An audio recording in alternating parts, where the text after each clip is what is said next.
안녕하십니까. 오늘 포럼 사회를 맡은 진검다리 상임이사 윤우현입니다. 반갑습니다. 예, 지금 참석자들 그리고 들어오신 분들 관계로 조금 10분 늦췄습니다만 지금 곧바로 제1차 진검다리 민주시민교육과정 포럼을 시작하도록 하겠습니다. 다 아시다시피 우리 사회 민주주의를 역동적 민주주의라고 표현하시는 분들이 많이 있었습니다. 촛불 시민혁명까지도 우리 사회의 그 역동적인 민주주의가 갖고 있는 장점과 역량이 많이 발휘됐고, 오늘날 우리가 이러한 그 민주주의의 큰 대장정에 이렇게 나설 수 있는 힘도 그런 과정에 있지 않았나 생각합니다. 그러나 촛불 시민혁명 이후 한 걸음 더 나가야 된다는 더 깊은 민주주의의 여정이 필요하다, 이런 그 공감대가 많이 있었고, 또 우리 사회의 대전환의 가장 근본적인 화두로 이렇게 제기가 되었습니다. 그래서 저희 진검다리에서는 이 2022 교육과정의 개편이 하나의 더 깊은 민주주의로 가는, 우리 사회가 한 걸음 더 나아가는 디딤돌이 되어야 되겠다. 그래서 그걸 위해서는 반드시 민주시민 교육을 바탕으로 한 이 교육과정의, 새로운 교육과정의 모색이 필수적이다, 이런 판단 하에 지금 그 방향을 바로잡고 또 큰 걸음을 나서기 위해서 저희가 이 포럼을 기획하게 되었습니다. 앞으로 이 포럼은 일회성으로 끝이지 않고 어떤 민주시민 교육이 우리나라 교육 과정의 기본으로 자리 잡힐 때까지 계속 이어지겠습니다. 오늘 지금 여러분들이 계속 들어오고 계시기 때문에 또 들어오시는 대로 소개 올릴 수 있었으면 좋겠습니다만은, 우선 오늘 그 전체 지금 오신 분들 중에 오늘 토론을 집중적으로 좀 해주시고 발제해 주실 분들 소개를 먼저 드리도록 하겠습니다. 그 강노현 이사장님의 인사 말씀이 이따 듣도록 하고요. 지금 오늘 발제를 맡아주실 그 성혈관 경희대 교수님 오셨습니다. 큰 박수로 맞아주시면 감사하겠습니다. 안녕하세요. 네, 반갑습니다. 네, 반갑습니다. 그 다음 또 토론자로 지금 국회에서 열일을 하고 계시죠. 아님없이 바쁜데도 오늘 오셨습니다. 강민정 의원님 오셨습니다. 네, 안녕하세요. 네, 손 좀 흔들어 주세요. 네, 반갑습니다. 예, 그새 또 더 마르신 것 같고, 예, 좀 힘을 좀 서로. 예, 그 다음 이제 마을 교육 공동체 활동을 열심히 하고 계시고, 또 인천시 교육청에서 마을 교육 지원단 전문가로 계시는 김태정 전문가님 오셨습니다. 네, 반갑습니다. 큰 박수 부탁드립니다. 김부장입니다. 예, 반갑습니다. 반갑습니다. 예. 그다음 송중초등학교에서 배성호 선생님께서 현장에 기반한 어떤 교육과정의 얘기를 오늘 해주시겠습니다. 반갑습니다. 예, 안녕하세요. 서울 송중초 배성호입니다. 네, 반갑습니다. 예, 그다음에 시도교육감협의회에서 지금 올해 교육과정에 대한 제반 어떤 정책을 총괄하고 계시는 손동빈 정책과장 오셨습니다. 박수로 맞아주십시오. 네, 반갑습니다. 반갑습니다. 그 다음에 오늘 저 학부모 입장에서 이제 이 새로운 교육과정의 개편 과정, 그리고 그걸 민주시민교육 차원에서 어떻게 봐야 될 건가를 말씀해 주실 서울 혁신교육 학부모 네트워크, 이름이 깁니다. 대표로 계시는 전은영 대표님 오셨습니다. 반갑습니다. 네, 안녕하세요. 반갑습니다. 네네, 반갑습니다. 예. 오늘 이제 첫 지금 전체적으로 우리가 2022 교육과정을 민주시민교육과정에서 좀 함께 머리를 맞대고 집단지성을 만들어가는, 그래서 주로 이제 총론 차원이 되겠습니다만은 이 발제자와 토론자의 말씀을 듣고 2부에서 저희가 자유토론을 또 집중적으로 하게 되겠습니다. 그래서 1부에서는 이제 발제 토론을 듣고 2부에서 자유토론 또 쟁점 토론을 진행토록 하겠습니다. 저는 이제 1부 사회를 맡은 징검다리 상임이사 윤의현입니다. 반갑습니다. 그다음 2부 사회는 저희 징검다리의 정책기획실장으로 계시고 정책을 기획하고 계시는 설진성 선생님께서 맡아주시겠습니다. 박수로 맞이해 주시면 감사하겠습니다. 반갑습니다. 설진성입니다. 네, 감사합니다. 그러면 이제 지금 이 참가자들을 다 소개를 드려야 되는데 좀 우선 지금 다 들어오지 않으셨고 그래서 토론을 진행하다가 중간에 1부에서 2부에서 넘어가는 마당에 한번 서로 좀 얼굴도 비추고 또 가볍게 인사 말씀도 나누는 그런 기회를 갖도록 하겠습니다. 먼저 우리 오늘 지금 대장정의 첫머리에 큰 방향과 어떤 논의의 이 마중물을 말씀을 해주실 분을 소개 올리겠습니다. 저희 징검다리 교육공동체의 이사장님으로 계시고 전 서울시 교육감을 하셨습니다. 광노현 이사장님을 모시겠습니다. 인사 말씀 듣도록 하겠습니다. 큰 박수로 맞이해 주시면 감사하겠습니다.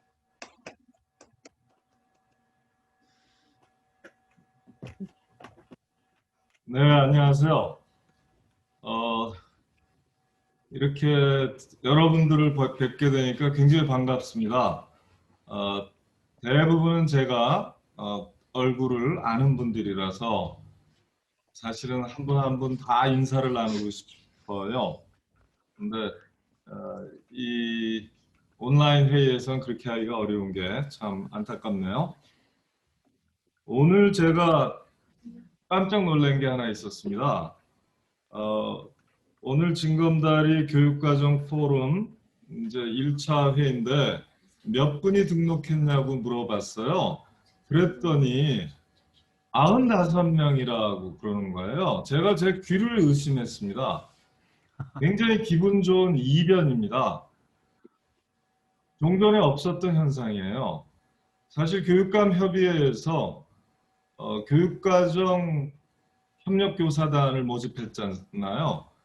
근데 한 1000명 오면 그 모집으로는 한 500명에서 700명 오면 다행이겠다 싶어서 여러분들을 마련해 놨는데 1500명 가까이 신청을 하셨다는 거예요. 그래서 거기서도 기분 좋은 이변이 발생했거든요. 근데 이거는 2022 교육과정에 대한 교육계, 특히 학교 선생님들의 굉장히 높은 관심을 반영하는 것 같아요. 또 한편으로는 교육 전문가들은 모두 교육과정이 교육을 바꾼다는 건 교육과정을 바꾸는 것이다. 그래서 교육과정을 바꾼다는 것은 뭐 아시다시피 바람직한 사회상, 바람직한 인간상, 또 바람직한 역량, 이것에 기초한 각 교과별 또는 통합교과, 교과 융통합 에서의 그 교과 뭐라 그럽니까? 차시로 나누고 뭐 이렇게 교육 목표를 적어놓고 성취 평가 기준을 마련해 놓고 또 수업 진도를 정해 놓고 뭐 이런 등등 있잖아요. 그래서 교육과정 수업 평가라고 하는 그런 일체적 행동을 적는 이 국가 공통 기본교육과정을 개편하는 일이 엄청나게 중요한 국가적 의제다. 이 부분을 과거에는 사실 좀 놓치고 있었지 않습니까? 그런데 2022 교육과정 개편에는 지금 종종과 달리 굉장히 관심이 뜨거운데요. 역시 이것은 바람직한 의미에서의 진보교육감 10년의 성과가 아닌가 싶어요. 또 혁신교육 10년의 성과다. 그래서 진보교육감과 혁신교육이 만들어낸 모든 긍정적인 변화들을 2022 국가 공통 기본교육과정에 반영시키지 않으면 이것의 지속 가능성을 확보할 길이 없다는 인식이 뒷받침되고 있는 게 아닌가 싶어요. 저는 사실 무지하게 중요하다고 생각합니다. 왜냐하면 아시다시피 2022 교육과정은 2025년에서 2035년까지 사용되지 않습니까? 그럼 앞으로 15년 동안 유효타당한 교육과정의 내용과 방법 또 목표를 전 사회적으로 합의를 해야 된단 말이죠. 만약 우리가 이 과업에서 실패하게 되면 그렇게 해서 바람직한 시대상, 사회상, 인간상을 잘못 잡고 거기에 필요한 그 유초 중등교육 과정에서 길러줘야 될 역량을 잘못 설정하는 순간에 그리고 그 구체화 작업에 해당하는 교육과정 강론을 학교 급별로 교과별로 잘못 마련하는 순간에 우리 차세대가 우리 미래가 제대로 되지 않지 않습니까? 그래서 이번 때를 놓치면 단순히 향후 10년을 놓치는 게 아니라 그 10년간 모자란 교육을 받은 또는 왜곡된 교육을 받은 사람들이 살아갈 세상만큼이나 우리 차세대에게 영향을 미칠 거기 때문에 사실 이것은 교육 100년지 대계라고 할 때 바로 이번 2022 교육과정을 제대로 설정하느냐 여부에 따라서 한국 교육의 또는 한국 사회의 100년지 대계가 영향을 받는다. 이런 생각이 들어요. 그래서 아마 국가 의제로는 더 이상 중요할 수가 없다는 생각이 듭니다. 사실 더 이상 중요할 수 없다는 생각이 드는 거를 제가 이제 법학자 출신이다 보니까 이런 생각이 들어요. 국가 공통 기본이라는 건 사실 굉장히 중요한 거잖아요. 국가 공통 기본, 국민 공통 기본. 이걸 담고 있는 거가 사실 법인데요. 모든 국민에게 공통되는 기본 사항들을 법이 담고 있잖아요. 그리고 법 중의 법인 헌법이 담고 있는 거잖아요. 그러니까 국민교육과정 총론은 헌법을 만드는 거에 비유할 수 있고요. 교육과정 강론은 헌법을 구체화하는 입법에 비유할 수 있을 것 같아요. 물론 이것은 우리 사회의 법이자 우리 개개인의 내면의 법이겠죠. 그래서 저는 그래서 2022 교육과정 개편은 실질적으로 우리가 촛불 시민혁명에 촛불 시민혁명이 달성하고자 했던 가치를 아직 헌법 개정을 통해서 못 이뤘지만 사실상 2022 교육과정을 통해서 총론과 강론에 담아내는 일이다. 그리고 다들 아시다시피 지금 시대 상황은 뭐 인류사적으로 보더라도 더 이상의 변곡점이 될 수 없다는 것이 명확하지 않습니까? 기후 재앙, 도대체 언제 한파가 언제 폭풍이 언제 폭염이 몰아칠 줄 모르는 그런 상황에 놓여 있고요. 이 기후변화, 기후위기, 기후재앙이야말로 전 지구적인 연대와 협력이 필요한 것이고 일상적 삶의 양식을 바꾸라고 우리에게 강제하고 있습니다. 그 강력한 경고로 코로나 시대가 열렸습니다. 그래서 기후재앙 시대, 코로나 시대, 또 인공지능 시대. 그러면서 경제 양극화 시대입니다. 또 미중 패권 경쟁 시대고요.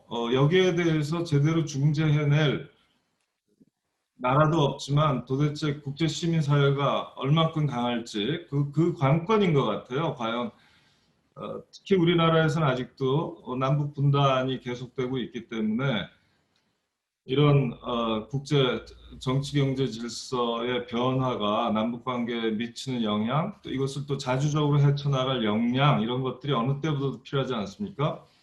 그래서 이런 시대사적 사명들을 감당할 만한 차세대를 만들어내야 되고, 이런 시대사적인 사명과 과업이 우리 사회에게 또 요구하는 것이 뭔지, 이것을 사실 우리 사회의 모든 집단지성을 동원해서 사회적인 합의를 만들어내야 되잖아요. 100%의 합의는 있을 수 없지만 상당한 정도의 합의 수준을 높여야지만 필요한 헌법과 법이 만들어지고 그것을 내면화하고 실질화하는 데 필요한 교육과정을, 국가 공통 기본 교육과정을 만들어낼 수 있을 것 같아요.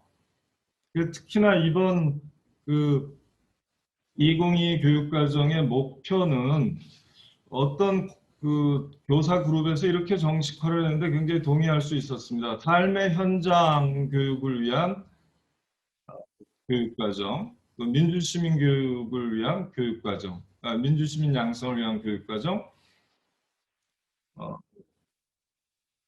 또 뭐라고 그랬더라? 뭐 여기다 그냥 생각해보면 그래요. 뭐 지방자치분권을 위한 교육과정, 또 생태환경 책임을 위한 교육과정,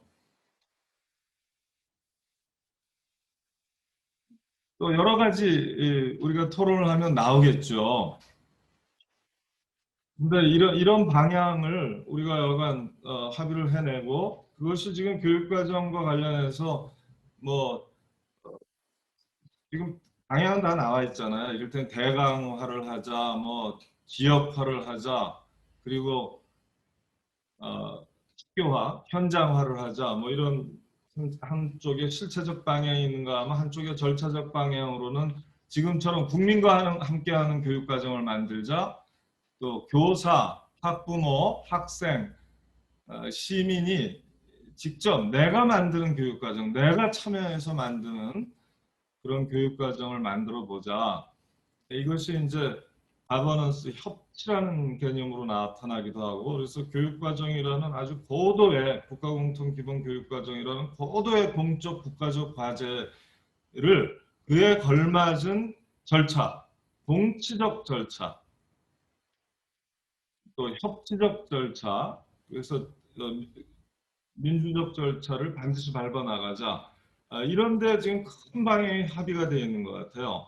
그래서 우리는 이 징검다리 교육 공동체는 아시다시피 민주시민 교육의 관점에서 민주시민 교육, 공교육을 통으로 민주시민 교육으로 바꾼다는 그런 관점에서 민주주의 공고화, 민주주의 심화라는 관점에서 이 2022 국가 공통 기본 교육 과정에 아무튼 좋은 영향을 유효적절한 발언을 하고 개입을 해야 되겠다, 이렇게 생각을 하고 있습니다. 그런데 한 단체가 하기엔 택도 없죠. 그래서 저희는 원래 매월 교육과정 포럼을 운영해서 그때그때 가장 중요한 주제를 최고의 전문가를 모셔서 발제를 듣고, 또 지정 토론자 몇 분의 얘기를 듣고 전체 참석한 분들끼리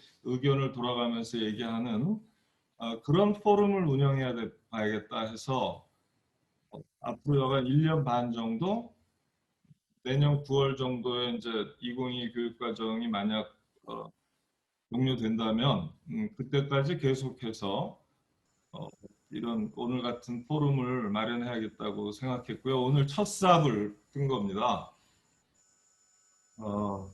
저는 오늘 발제해 주시는 우리 성열관 교수님, 그리고 오늘 토론자로 나오신 우리 강민정 의원님, 또 손동빈 과장님, 배성호 선생님, 또 전은영 부모님, 그래서 또 김태정 우리 전문가님 해서 이 토론자 모든 분들에게 정말 감사드리고요.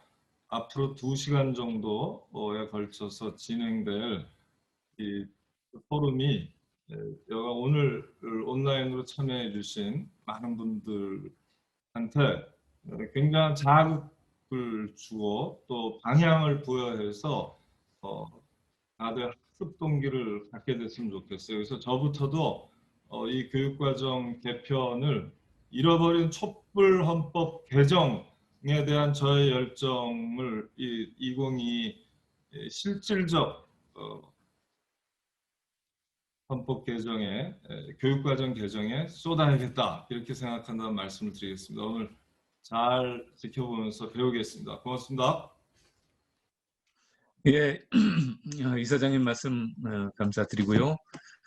어쨌든 오늘 이 토론회를 시작으로 해서 새로운 100년을 준비하는 교육 대계를 또 세워나가자는 말씀을 해주셨고 우리 참석자 모두가 퍼실리테이터가 돼서 여기저기서 현장 곳곳에서 학습 공동체를 만들고 토론해서 또 모아내고 또 확산시키고 이런 과정이 되풀이되길 바랍니다. 그러면 이제 오늘 성열관 교수님의 발제를 듣고 그 발제 내용에 대한 또 그 너머에 대한 토론을 시작하도록 하겠습니다. 성열관 교수님을 모시겠습니다. 큰 박수로 맞이해 주시기 바랍니다.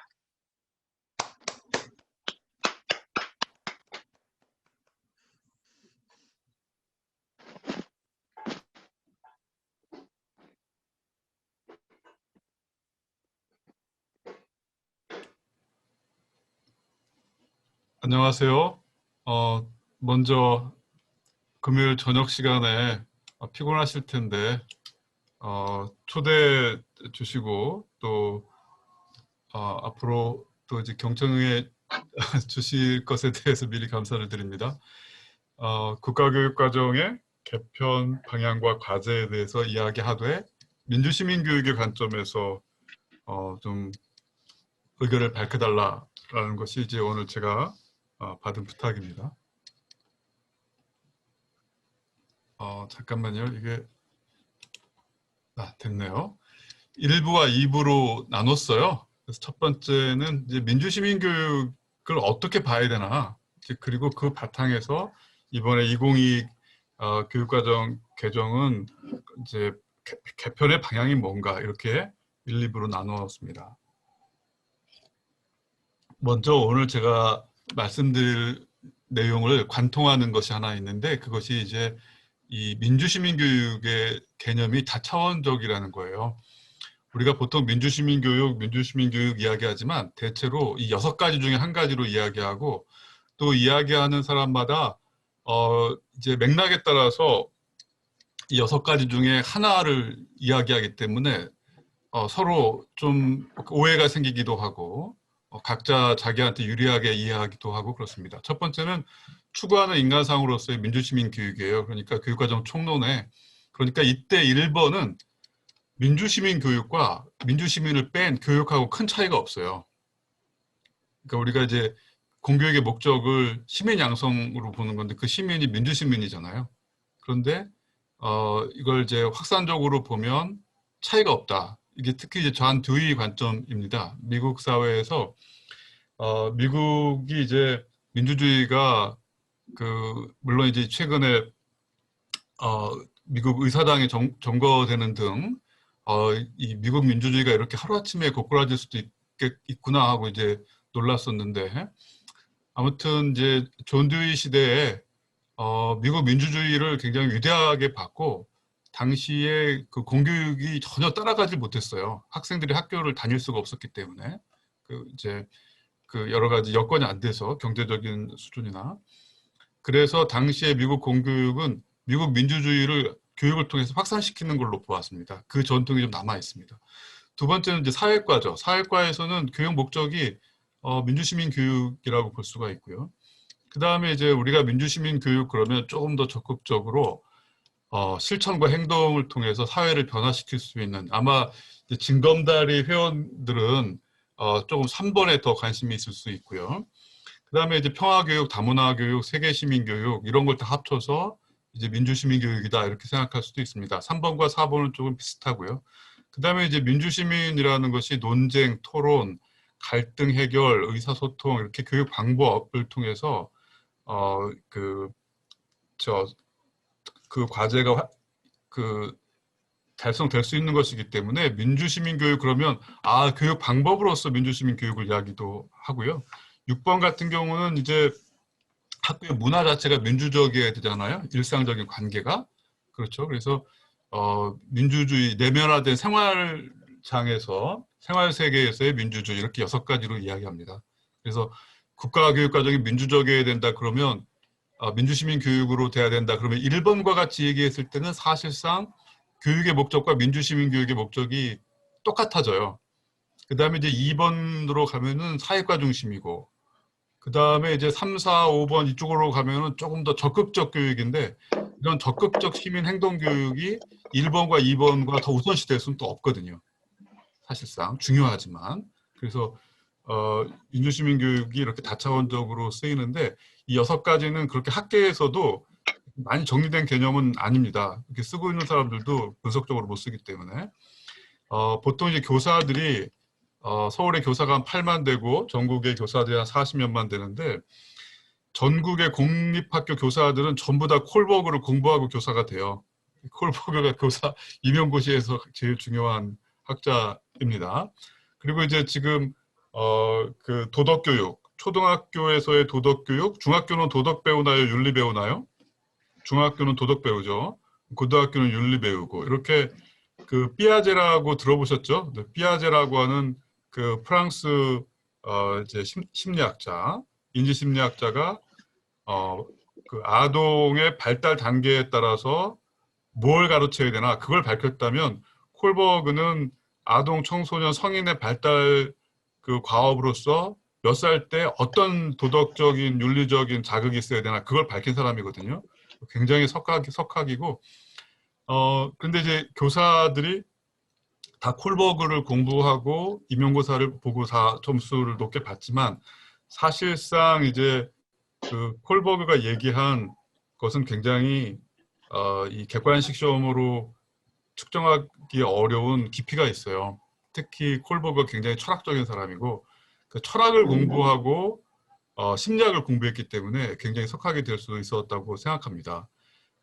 이 콜버그는 이제 학교에서 법을 지켜야 되는 거, 이 법을 지키는 것도 굉장히 중요하거든요. 그래서 콜버그가 한 이야기 중에 재미있는 것이 이 사람은 6단계로 봤는데 여기 4단계 준법 정신만 가르치는 것도 쉽지가 않다 그랬어요, 사실상. 그리고 이제 사회권적 기본권, 이게 이제 복지국가가 나오면서 이제 복지국가의 책임이죠. 그 원리죠. 사회권적 기본권이 5단계고 6단계 가장 높은 도덕적 단계는 이제 그 헌법적 추론이라고 보았거든요. 그래서 민주시민 교육이 내용이냐 형식이냐라고 했을 때 내용이라고 하는 것은 이제 그 뭐 신호등을 지켜야 된다, 음주운전을 해서는 안 된다, 불쌍한 사람이 있으면 도와줘야 된다, 뭐 이런 식의 그 인간은 이래야 된다, 저래야 된다라고 하는 것이 이제 내용이고 이 형식은 아주 높은 수준에서의 추론입니다. 그러니까 헌법재판소, 그러니까 하급심, 그 법원에서 하급심은 판례라든지 규정을 갖고 하지만 헌법재판은 사실상 이게 합헌이 돼도 그럴듯하고 위헌이 돼도 좀 그럴듯한 그런 어려운 것이거든요.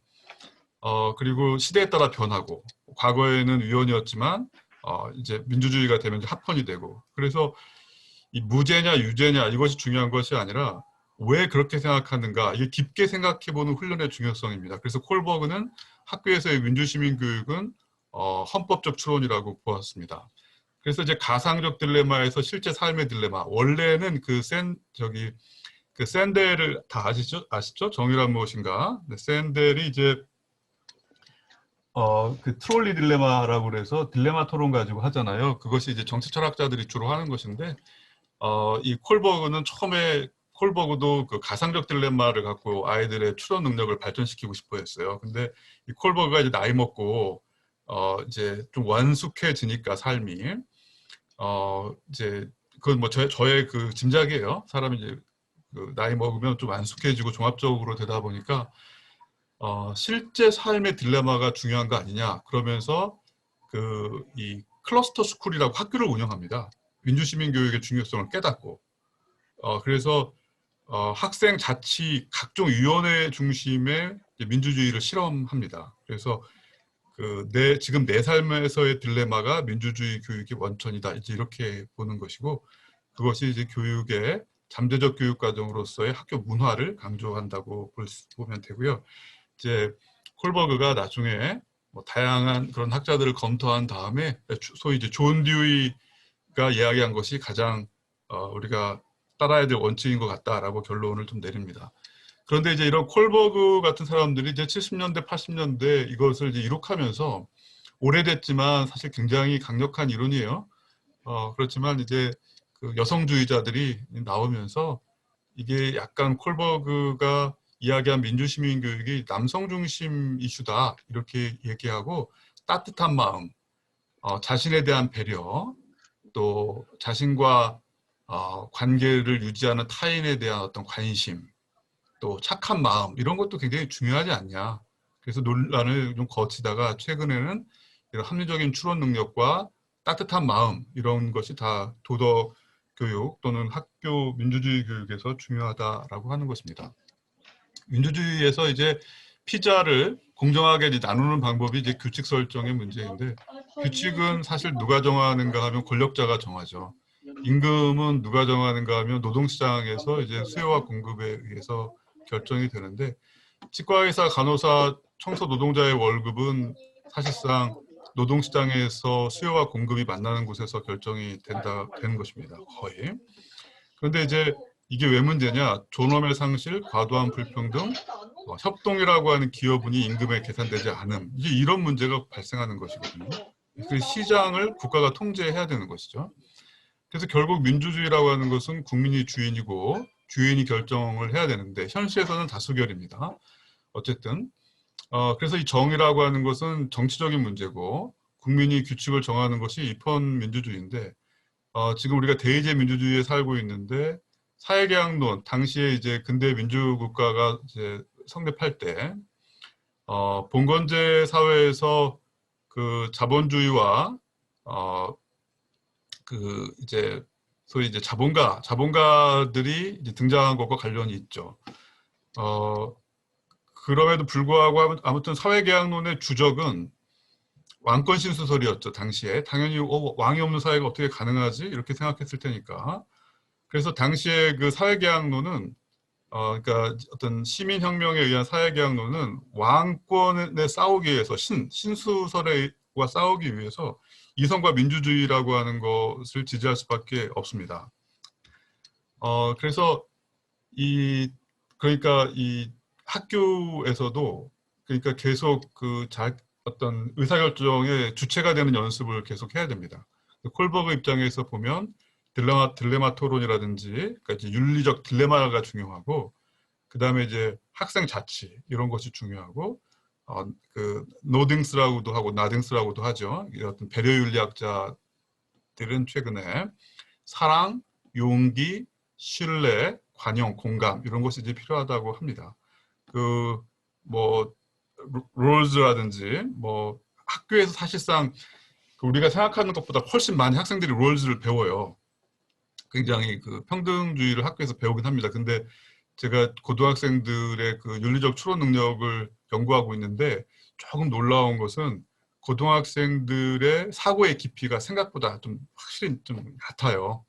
그래서 이제 그 헌법재판이나 판례 이런 것에 대한 특히 판결에 대해서 국민들이 직접 평가할 수 있는 아이들이 이런 교육이 민주시민 교육과 중요합니다.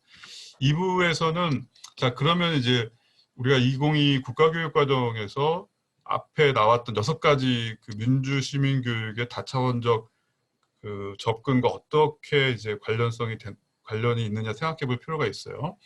첫 번째는 추구하는 인간상과 핵심 역량, 이 목표를 민주시민 교육 관점에서 좀 갱신할 필요가 있고요.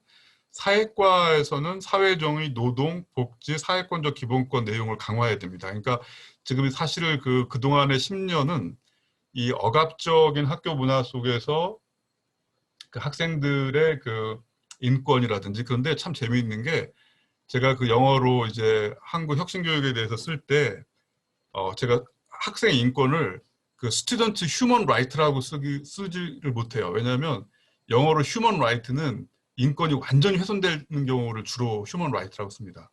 그 얘기는 뭔가 하면 한국에서는 학생들의 인권이라는 말을 쓸 정도로 상당히 억압적인 문화라는 거죠, 학생에 대해서. 근데 이제 지금 이제 지난 10년 동안의 혁신교육의 성과로 지금 굉장히 많이 바뀌었죠. 그래서 이제 이것이 이제 학생 중심, 배움 중심, 활동 중심 뭐 이렇게 왔는데, 사실상 제가 봤을 때 굉장히 부족한 것이 노동, 복지, 사회권적 기본권, 그러니까 그것의 부족입니다. 그러니까 복지국가로 가기 위해서는 그 어린 시절부터 어떤 힘든 노동, 그 다음에 이제 그 협력, 타인의 어떤 노동으로 우리가 협력해서 산다라고 하는 그런 연대, 사회적 연대, 이러한 것에 대한 교육이 민주주의의 핵심이에요. 근데 그것이 좀 너무 약하다. 그래서 지금까지의 10년은 어떤 억압적 학교 문화를 바꾸고 학생을 좀 중심에 세우고 존중하고 그랬다면, 그 성과에 발을 좀 디디고 앞으로의 10년은 노동복지 사회권적 기본권 교육이 굉장히 중요하다. 그러기 위해서는 교사들이 이걸 효과적으로 수행할 수 있어야 되는데 교사들의 의식과 전문성이 아주 높지는 않아요, 지금. 그래서 이제 이게 좀 중요하고요. 그다음에 이제 시도교육감이 시수 권한이 없습니다, 전혀. 그래서 향후에 시도교육감 시수를 한 10%에서 20% 줄 필요가 있습니다. 그래야만 다양한 민주시민교육 관련 과목이 신설될 수가 있고요. 논쟁 토론, 갈등 해결, 합리적 의사소통, 또 학생자치, 교원들의 의사결정 구조의 민주화. 이게 아까 기억나시죠? 제가 이제 6가지 측면이라고 했던 거. 이것이 이제 교육과정에 반영될 필요가 있는데요. 2015 개정교육과정에서 이제 핵심 역량이 좀 역할을 좀 했는데, 예를 들어서 이제 자기관리, 지식정보 처리, 의사소통, 뭐 이렇게 창의적, 공동체 뭐 이런 말들이 그렇게 뭐랄까 자율성, 책임감, 연대, 그 다음에 이제 복지, 그 다음에 이제 책임, 서로에 대한 책임, 이러한 최근에 그 발전된 민주주의 이론과는 조금 거리가 있긴 해요. 그래서 차라리 OECD가 나요. OECD 같은 경우가 사실은 부자 클럽이기 때문에 우리가 보통 정말로 OECD를 영어로 richest countries club이라고도 써요.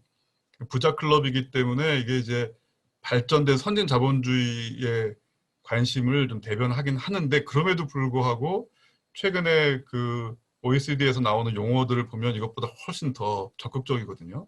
그래서 이번에 좀 이걸 좀 갱신할 필요가 있다. 그다음에 이제 상향식 국가교육과정 의견 수렴 시스템이 개발될 필요가 있는데, 다행히 이번에 국가교육회의에서 이제 이런 연구를 수행을 했습니다. 아래로부터 이제 교사들이 직접 국가교육과정 개정을 제안하고 또 평가하고, 아직은 이제 연구죠. 연구기 때문에 아직은 실행은 안 되고 있지만 이러한 흐름이 있다. 그래서 이제 제 생각에는 이제 국가교육과정 개정안이에요. 총론에 로마자 4의 1, 그다음에 이제 거기에서 이제 R라고 하는 것을 하나를 좀 추가를 해서 이제 국가교육과정의 개정 및 개선 과정에서 현장의 의견을 적극적으로 반영하기 위해 상향식 의사수렴 시스템을 운영한다. 이건 법규거든요. 이게 교육부 장관이 고시하지만 법적인 성격을 갖고 있어서 꼭 해야 되거든요. 이런 걸 하나 추가할 필요가 있다. 그 다음에 성취기준 관련 교사의 전문성인데, 사실 그 민주주의라고 하는 것은 내용이라기보다도 어느 정도 형식이에요. 그래서 교사의 자율성과 전문성을 믿지 않으면 민주주의가 발휘되기가 굉장히 어렵습니다. 그래서 교사가 교과 목표 및 영역별, 단원별 목표를 달성하기 위해서 자신의 전문성과 교실의 맥락에 근거하여 성취 기준을 개발하여 사용할 수 있다라고 하는 것을 하나 넣으면 됩니다. 이런 거 굉장히 넣기 쉬워요. 왜냐하면 이것은 교육부 장관이 국무회의에 가서 그냥 얘기하고 고시문에 추가하면 되기 때문에 이건 뭐 굉장히 쉬운 것입니다. 법을 이런 거 바꾸는 건. 현행 조항은 그래도 많이 바뀌었어요. 조금씩 좋아지긴 했는데 현행 조항은 학교에서 교과협의회를 꼭 하도록 해서 교사들이 알아서 하기에는 좀 한계가 있습니다. 성취 기준을 그럼 어떻게 할 거냐? 이게 이제 성취 기준을 너무 자율적으로 하지 말자라는 그런 이야기도 있어요. 특히 이제 적극적으로 민주시민 교육을 하자는 사람들도 이런 얘기를 해요. 왜 그럴까요? 민주시민 교육을 적극적으로 하도록 성취 기준에 넣어놓고 싶은 거예요. 교사들이 안 할까 봐. 그래서 성취 기준은 사실은 이게 양날의 칼이에요. 그래서 이제 제 생각은 성취 기준은 유지하되 예시로서 기능하도록 하고 교사한테 어느 정도 자율성을 줄 필요가 있다. 왜냐하면 민주주의는 형식이기 때문에 내용이기도 하지만 이건 이제 제 의견이라서 제가 고집하고 싶은 생각은 없고 여러분들과의 토론을 좀 거쳐야 되고요. 그 다음에 이제 자유학기제인데 박근혜 정부에서 그 교육 제가 볼 때 제 개인적으로는 박근혜 정부에서 잘한 교육 정책이 두 가지가 있어요.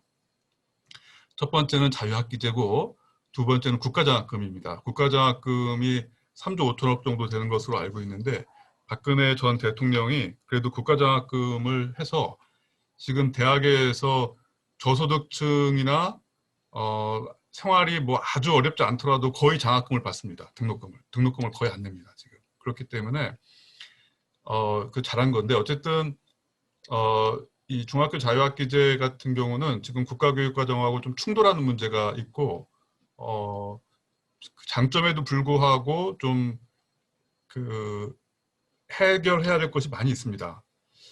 자유학기제를 발전적으로 해체하고 6학기에 걸쳐서 그 취지를 구현하는 안도 있는데 이것도 이제 이렇게 하게 되면 오히려 이제 과거로 되돌아갈까 봐 그런 우려는 좀 있습니다. 그렇지만 어쨌든 자유학기제를 유지하든 개선하든지 간에 중학교 성취평가제가 개선이 되면 자유학기제가 좀 없어져도 됩니다. 왜냐하면 자유학기제가 사실상 그 진로교육보다는 평가혁신에 더 영향이 있거든요. 자유학기제가. 그래서 지금 중학교는 은미채처럼 초등학교처럼 우수보통 미도달로 이렇게 바꿀 필요가 있습니다. 그래서 이제 평가를 조밀하지 않도록 해야만 교사의 그런 그 평가 자율성도 확대되고 절대평가 방식의 교육이 살아날 수가 있다. 이것을 저는 9+3 체제라고 하는데 한국은 초, 6, 중 3, 고 3 이렇게 해서 12년인데 보통 대부분의 유럽이나 북미 국가들은 이 중학교까지도 초등에 포함돼요. 우리가 미들스쿨이라고 하지만 실제로는 교사 자격증도 물론 지역마다 다르지만 대체로 교사 자격증도 초등이 가르칩니다. 한국의 중 2학년까지. 그 이야기는 뭔가 하면 고등학교는 조금 예외로 하고 고등학교 이전까지는 굉장히 어떤 그 시민교육 중심으로 운영이 된다고 하는 것입니다. 그러려면은 이제 이 평가 체제의 개선이 중요하다. 그래서 3등급 절대평가로 하면서 미도달자의 보충을 강화하는 이것이 이제 중학교 평가제도의 저는 핵심 과제다 이렇게 보고요. 그 다음에 이제 중앙정부가 한 그 80% 시도교육감이 한 20% 단위학교 자율성을 포함해서 근데 이제 시도교육감한테 20%를 주면 이게 이제 그 준비가 안 된 시도에서는 못해요. 서울이라든지 경기도는 또 규모가 크니까 잘할 수도 있는데 그래서 준비가 안 된 시도교육청은 중앙정부의 시수를 연장해서 활용하면 되고 지금 현 교육과정도 80+20 그러니까 80에 맞추어서 만들고 있습니다. 그래서 이후에 시도교육감이 20% 권한을 갖는다. 그 얘기는 뭐냐면 주당 전 학년에서 5시간에서 한 6시간 정도는 시도 신설 과목이 됩니다. 그러면 시도교육청에서 가장 중요한 부서가 이제 교육과정 부서가 되는 거예요. 그럼 교육과정 수업 평가 부서가 시도교육청에서 가장 핵심이 되는 거죠. 교육 중심 교육청 조직이 되는 것입니다. 지금까지는 시도교육감이 시수 권한이 거의 없었어요. 없다고 봐도 되죠. 그래서 지금 한국의 지방교육자치제의 취지와 맞지 않기 때문에 2022에서는 반드시 이것이 될 필요가 있다. 그래서 개정안은 지금 현행은 이렇게 되어 있어요. 이 교육과정을 바탕으로 학교 실정에 알맞은 이렇게 하고 있는데 그거는 시도교육과정이 없다는 전제예요. 그래서 이 교육과정과 국가교육과정을 슬림화하고 이 교육과정과 지역수준, 이게 시도를 얘기합니다. 여기서는. 이건 이제 용어를 이제 정하기 나름이죠. 그래서 이 교육과정과 지역수준 교육과정을 바탕으로 학교 실정에 맞게 이렇게 개정을 해야 된다는 것이 제 생각입니다. 그런데 시도가 20%를 당장 갖게 되면 이거 반대하는 시도가 더 많을 거예요. 왜냐하면 감당을 못해서, 조그만 시도는. 그래서 제 생각은 이번 교육과정 개정에서는 한 10% 시도가 이렇게라도 시작을 하면 어떨까. 10%만 해도 커요. 사실 시작할 때는. 그래서 이걸 한 다음에 중간에 또 바꿔도 되거든요. 이제 교육과정은 지금 굉장히 탄력적이고 차기 교육과정으로 가지 않더라도 20%까지 올릴 수가 있어요. 지금 80%에 맞춰서 하기 때문에. 그 다음에 이제 그 시골에 지금 학교가 굉장히 많습니다. 소규모 학교가 서울에도 늘어나고 있고. 그래서 혁신학교 같은 경우도 사실 이제 사실 좀 더 자율적이고 혁신적으로 운영하기에 국가교육과정 규정이 너무 타이트해요. 그래서 그 농어촌 학교, 일부 도시 소규모 학교, 혁신학교 등에서 특례 규정이 필요합니다. 왜냐하면 특례라는 게 왜 필요하냐면 지금 법이 너무 많고 규제가 많아서 특례라고 하는 법이 아니면 자유로울 수가 없어요. 뭐 각종 법이 너무 많아서. 그래서 특례제도가 필요하고요. 이게 이제 일본에서 시작하고 있습니다. 일본에서는 특례제도가 농어촌 중심입니다. 일본도 하도 산촌이 많아서요. 어촌도 많고. 그 다음에 이제 향후 주요 개선 사항은 성적 우수 학생 위주의 고교학점제를 좀 개선할 필요가 있어요. 이번 정부에서 이제 고교학점제를 내세웠는데 제가 이제 연구를 해보니까 성적 우수 학생 위주로 또 재편이 되는 문제가 있습니다. 추구하는 인간상도 좀 갱신되어야 되고 또 몇 가지가 있는데 제가 시간이 없어서 넘어갈게요. 이제 홍익인간 문제도 좀 있는데 지금 교육과정이 홍익인간의 이념 아래거든요. 근데 홍익인간 이걸 갖고 뭐 괜히 이슈를 삼을 필요는 없다고 생각합니다. 뭐 보수 진보 논쟁이 너무 심해서 피곤해서 피로한 사회이기 때문에. 그렇지만은 나중에 장기적으로 볼 때 이 홍익인간은 다문화 사회하고 좀 안 맞습니다. 혈연 중심의 민족 신화이기 때문에. 그래서 홍익인간의 뜻이 뭐 좋든 나쁘든 간에 이런 다문화 사회와 어떤 그 앞으로 이제 이민도 받아야 될 수도 있고 하여튼 잘 안 맞아서 이걸 헌법으로 대체하는 방법도 있고 민주주의라는 말로 대체할 수도 있습니다. 그건 이제 이후에 더 논의할 필요가 있고요. 여기 이거 보시면은 이제 인문학적 감성과 역사 이해, 인문학적 감성과 도덕적 상상력이라는 책이에요. 교과서인데 이게 인천시 교육청에서 개발한 것입니다.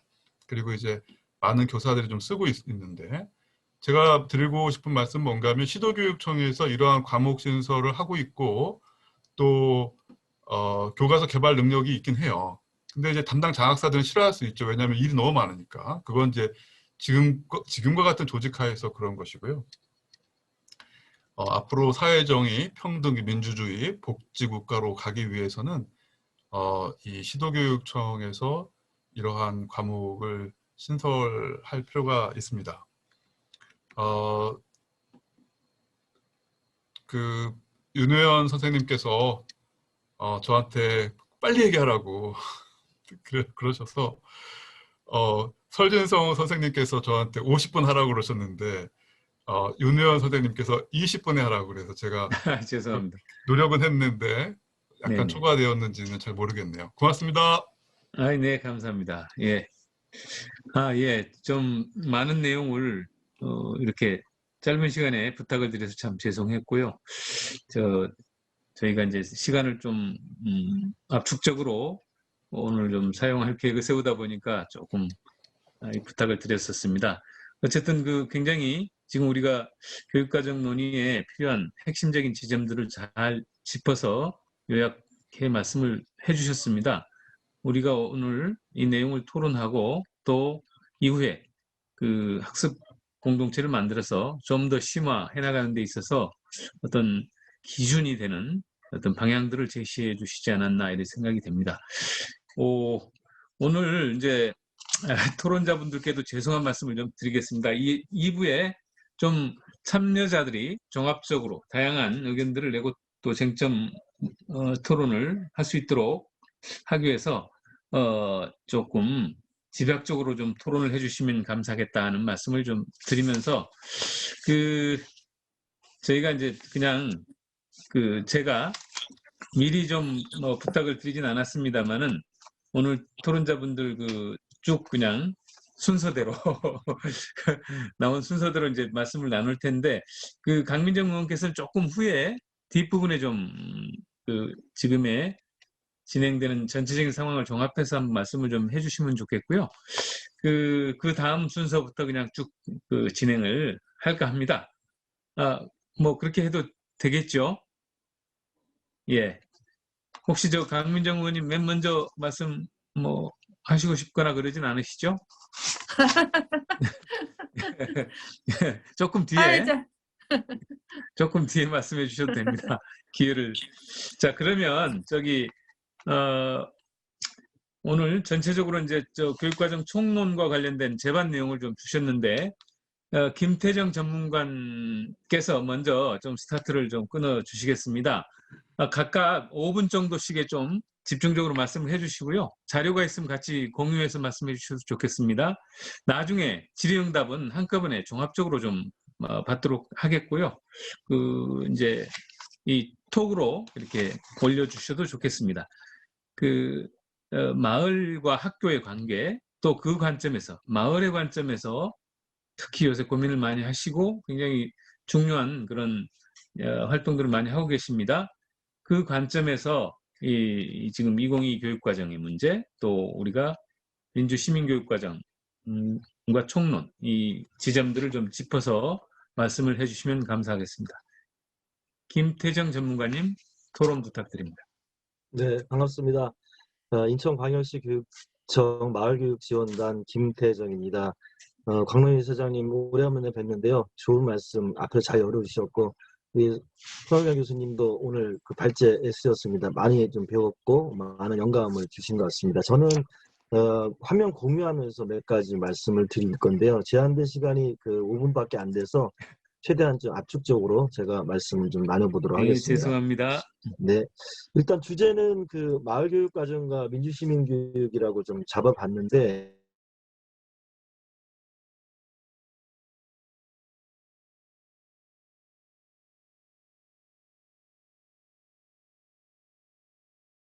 과정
성렬관 선생님께서 발제를 주셨는데, 그리고 앞서 또 김태정 배정호 선생님 말씀까지 선생님, 같이 좀 보태보자면, 어쩌면 배정호 지금 우리가 선생님, 사회적 상상력을 좀 열어가야 되는 시기인 것 화면 같아요. 조금만 키워주십시오. 화면만 아, 조금 키워주십시오. 예, 예, 예.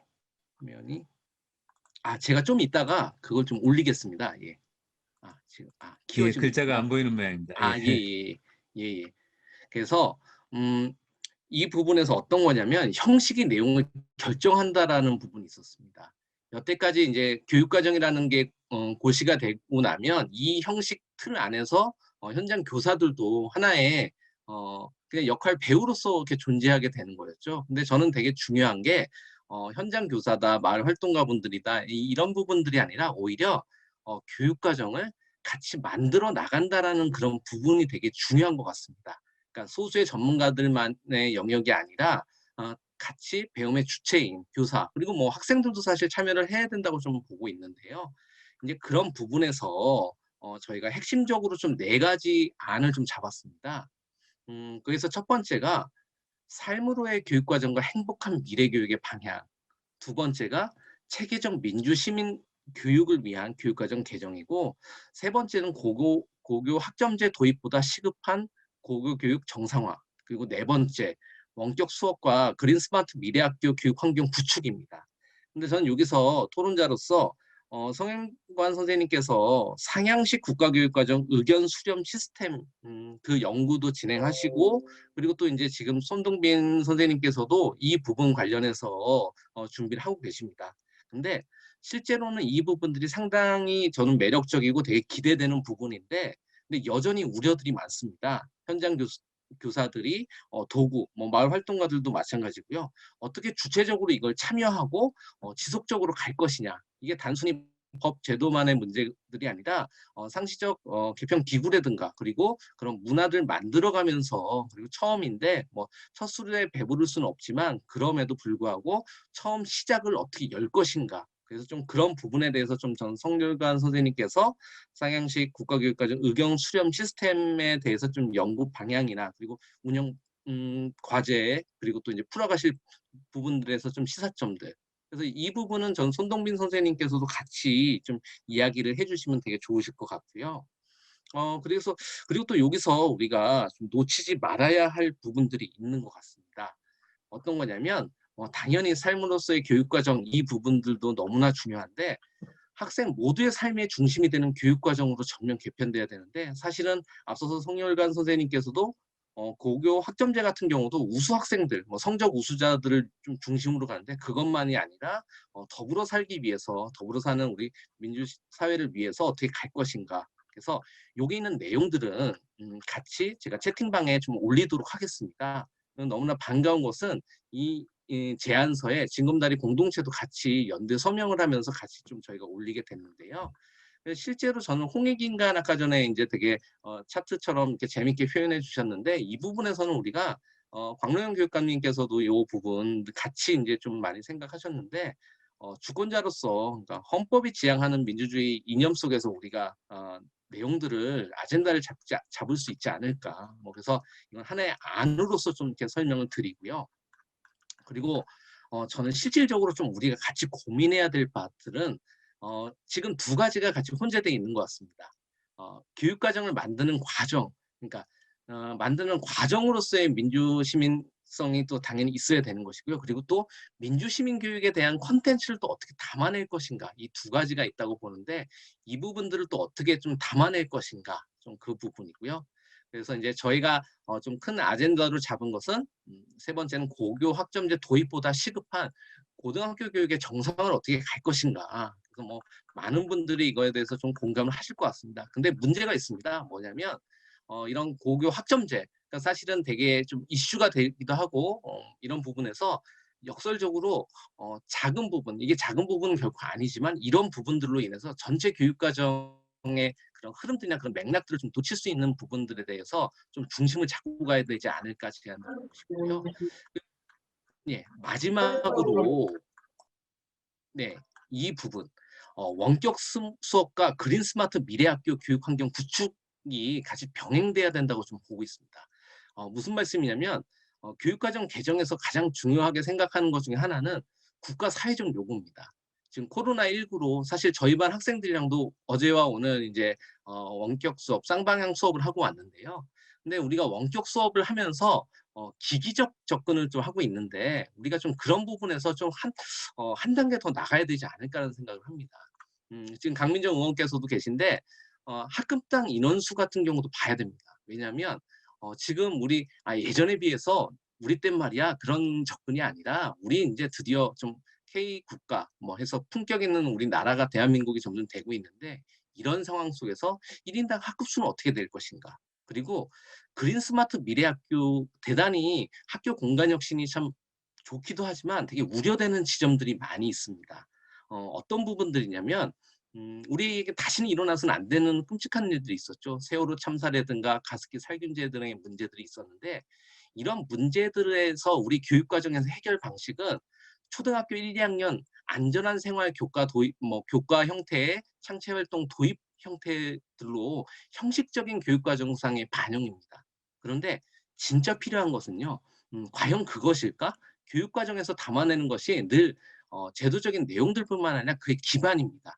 실제로 오늘 참 그래도 교육계에 되게 반가운 소식이 있습니다. 뭐냐면 교육환경 조례가 유해물질 사용이나 이런 부분에 대한 부분들을 좀 새롭게 보자라는 조례가 서울시 의회에 오늘 통과가 됐습니다. 그래서 그 자료도 제가 이제 같이 올릴 텐데요. 좀 그런 교육 환경을 구축할 수 있는 사실 법 제도상에서 시도교육청이나 학교에서 단위 학교에서도 할 수 있는데 진정으로 교육 과정이 제대로 운영이 되려면 이런 그 뒷받침 교육 환경이 뒷받침되는 부분들도 대단히 필요한 것 같습니다. 그래서 이런 부분들까지 해서 좀 말씀을 좀 드렸습니다. 그래서 실제로 가장 지금 좀 걱정되는 것 중에 하나가요. 요거 하나는 그냥 보론으로 말씀을 드리자면 우리 아이들이 학교에서 현장에서 사용하는 책상이나 의자가요. 놀랍게도 전수조사가 안 돼 있는데 그걸 측정하게 되면 납이라든가 중금속이 3분의 1 이상은 나오게 돼 있어요. 이유는요. 학교와 교육부의 문제가 아니라 이 납품을 하는 기본적으로 조달청에서 기본 안전검사 기준이 없다는 게 치명적인 문제입니다. 좀 그런 부분들이 우리가 같이 되면 훨씬 더 좀 낫지 않을까라는 생각이 듭니다. 예, 저 역시도 시간에 쫓겨서 빠르게 좀 말씀드렸는데요. 지금 말씀드렸던 내용들은 하고 좀 중간에 좀 빠르게 말씀드렸지만 좀 질의를 드렸던 부분들에 대해서 잠시 후에 같이 한번 얘기를 나눠보면 좋겠습니다. 예, 고맙습니다. 네, 배성훈 선생님 감사합니다. 현장 중심의 그 교육과정 네트워크를 통해서 핵심적인 교육과정의 개정 방향에 대해서 제안을 해주시고 있고, 어쨌든 이제 상향식 의견 수렴 시스템을 통해서 광범위한 현장 교사들 의견을 담아서 교육과정이 상향식으로 만들어졌으면 좋겠다. 그 내용을 채워나가겠다. 같이 채워나가자 이런 말씀 해주셨고, 핵심적으로 이제 교육 환경 개선이 같이 가지 않는 이 여러 가지 논의가 사실은 구두선에 그칠 가능성이 높다. 이 얘기는 뭐 시스템은 안 따라가면서 여러 가지 담론만 많이 나가는 부분들이 그동안에 많았기 때문에 이런 현장 교사들의 우려가 있는 것도 사실이다 이런 말씀을 드리면서 그다음 이제 우리 그 전은영 학부모님 말씀부터 듣도록 하겠습니다. 네, 잠시만요.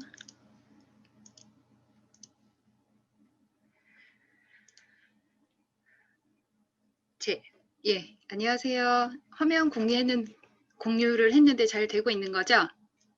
예, 이게 화면을 공유했더니 얼굴들이 안 보이셔서 제가 반응을 몰랐네요. 안녕하세요. 서울혁신교육 학부모 네트워크 공동대표 전은영이라고 하고요. 네, 반갑습니다. 네, 반갑습니다. 저도 주신 시간에서 조금 더 줄어가지고 앞부분은 좀 후루룩 지나가고 어디서 못 보셨을 사례 뒤쪽에 있으니까 그거를 조금 말씀드려야 될 것 같은데요. 먼저 통합적 사고의 필요성은 2015 때도 얘기가 돼 왔고 문이과 통합을 하게 되면서 이제 통합 과학, 통합 사회 이런 식으로 교과 편성을 하게 됐었잖아요. 저는 여기서 단순히 교과 편성을 넘어서 교과서를 뭔가를 통합하는 걸 넘어서 교육 활동에서 협력이 일어나도록 해야 한다. 요 이야기를 조금 나누고 싶었고요. 예. 그 다음은 깊이 있는 사고로의 연결이 가능하도록 교육과정에 여백이 좀 필요하다. 이것은 선생님들도 교육과정 대강화, 그 다음에 분량을 좀 조절해야 되는 거 아닌가 많이 말씀을 하시는데 저도 동의를 많이 하는 편이고 학생들이 다 소화가 가능한가? 우리가 언제인가부터 학생들의 번아웃을 너무 죄의식 없이 받아들이고 있는 것이 아닌가? 라는 생각을 조금 했거든요. 학생들은 분량뿐만 아니라 교육 체제도 필요하다는 건 다 들어와 있는 상황인 거예요. 그래서 고등학생 입장은 수능, 내신, 학종 다 준비를 해야 되는 아주 힘든 상황에 놓여 있잖아요. 그래서 그런 교육 체제까지 조금 개선이 필요하다. 결국엔 대입은 조금 없앴으면 좋겠고 네, 그 다음에 교사의 자율성, 저도 현장의 자율성이 필요하다. 그래서 여백이 필요하다. 이 부분에 상당히 동의를 하고 그와 반드시 동반되어야 될 것이 교사의 역량이 성장되어야 된다. 그 부분이 반드시 동반되어야 된다는 말씀을 조금 드리고 싶은데 이것은 지금 선생님들을 신뢰하지 못한다 이런 말씀을 드리고 싶은 게 아니고 우리 사회가 그동안 자율성이나 능동성을 훈련할 기회가 조금 많이 없었다. 그런 측면에서 조금 말씀드리고 싶었고 그래서 현장의 자율성이 주어질 때 현장의 능동성, 책임 있는 실현, 깊이 있는 성찰 또한 필요한 부분이다. 예, 반드시 수반되어야 된다 말씀을 드리고 싶었고 그 다음 생태교육이 우리 교육에 많이 포함이 될 것으로 보이고 지금도 이제 포함이 되어가고 있는데 보통 이제 생태교육을 방울토마토 뭐 이렇게 딸기 이렇게 기르는 것으로 시작을 하기도 해요. 근데 그것도 좋은 시작이라고 생각하고 생태 감수성을 높이는 좋은 시작이라고 생각은 하는데 그게 전부가 되어서는 안 된다는 말씀을 조금 드리고 싶었어요. 생명 다양성 부분을 존중해야 된다. 모든 존재의 거리를 둬야 된다. 그런 얘기를 조금 하고 싶은데 자연 상태에서 일정 면적을 보면 그 안에는 다양한 것들이 존재하죠. 동물, 식물, 벌레, 물, 공기. 그런데 우리 인간들은 일정 면적 안에 균일한 집단만이 존재하기를 조금 원하고 그렇게 노력을 하고 있잖아요. 거기에 이제 집단 동물 사육 이런 데서 뭐 바이러스 문제라든지 이런 것들이 많이 발생이 되고 있기 때문에 지금 생태교육을 시작하고 생태 프레임을 전환하겠다라고 한다면 단순히 농업 체험 수준이 아니라 조금 더 넓은 관점으로 시작을 했으면 좋겠다. 그 말씀을 조금 드리고 싶었습니다. 그리고 이제 민주시민교육 관련해서는 민주시민교육을 책과 그 이론 학습도 굉장히 중요한데요. 저는 특히 그 이론 부분 중에서 2차 대전 이후에 세계에서의 민주시민 국가의 흐름, 현대사, 조금 더 나가면 자본주의에 대해서도 공부할 수 있는 시간이 좀 있었으면 좋겠고 저는 오늘은 그 중에서도 조금 학교 문화나 학교 생활 전반에 민주시민 교육은 내재돼야 된다, 체화되어야 된다 이런 얘기를 조금 하고 싶은데 민주시민 교육을 이제 교과서로만 하게 되면 요리를 책으로 배웠어요. 이것과 비슷한 것이 아닌가 그런 생각을 조금 했고 사례가 조금 있어서 나누고 싶은데 3주째 생활협약은 오늘 진행하시는 윤우현 선생님 계셨던 국사봉중 선사고 이런 데서 많이 들어보셨을 것 같고 최근에 저희 강명중학교 사례가 조금 있어서 교복을 이렇게 맨투맨 티셔츠로 개정을 하게 됐습니다.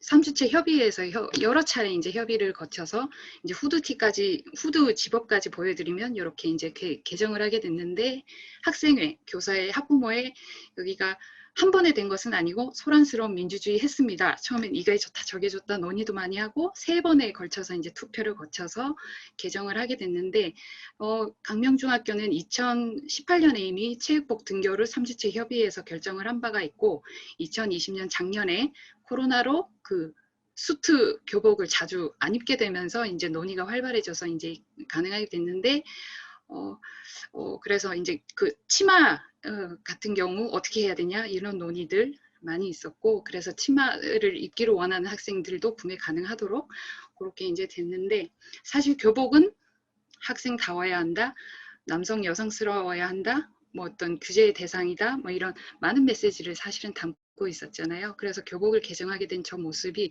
저는 상당히 발달된 민주주의를 조금 보여주는 사례가 아니었나, 학생들에게 좋은 경험이 되지 않았을까 그렇게 생각을 조금 했습니다. 그것이 가능했던 것이 갑자기 어느 날 아무 협의도 없다가 교복 어떻게 해볼까요? 이러면 아마 싸우지 않았을까요?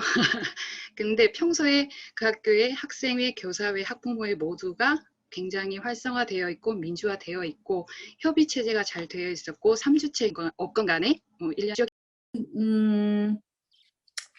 이번에 이 교육과정을 새롭게 수계형으로 만든다는 것 자체가 굉장히 중요한 변화다라고 생각해요. 그거 자체가 저는 상당히 많은 내용의 변화까지도 수반하게 될 거다. 그래서 정말 이 과정에 우리가 어떻게 많은 사람들이 진성으로 참여할 수 있도록 할 것인가, 이걸 잘 설계하는 거가 굉장히 중요할 것이다, 이런 생각이 들고, 그 다음에 이제 손동변 선생님도 말씀하셨지만 저는 교육과정을 만드는 과정이 결국 입시제도를 변화시키는 동력이 될 수도 있다. 사실 이제 뭐 아주 작게 얘기하면 고교학점제를 2025년도에 도입한다 그러니까 교육부는 자연스럽게 2028년부터 적용할 입시제도 개혁안 방안을 또 다시 연동해서 지금 이제 작업을 할 수밖에 없는 상황이잖아요. 그러니까 교육 과정과 입시 제도라고 하는 거는 동전에 어떻게 보면 앞뒷문 같은 그런 관계에 있기 때문에 이걸 너무 약간 분리해가지고 별도의 어떤 과제인 것처럼 접근하지 말고 교육 과정을 바꾸는 과정 속에서 최대한의 힘이 모이면 저는 입시를 바꿀 수 있는 굉장히 실질적인 어떤 동력도 우리가 확보하는 것이라는 관점을 가지고 한번 접근해 보자, 이렇게 말씀드리고 싶습니다. 네, 감사합니다. 지금 열린 공간에서 힘을 모으면 우리가 그동안에 난공불락으로 여겼던 입시 체제에도 우리가 넘어설 수 있는 어떤 토대가 만들어지지 않나, 이런 말씀을 해주셨고 공감합니다.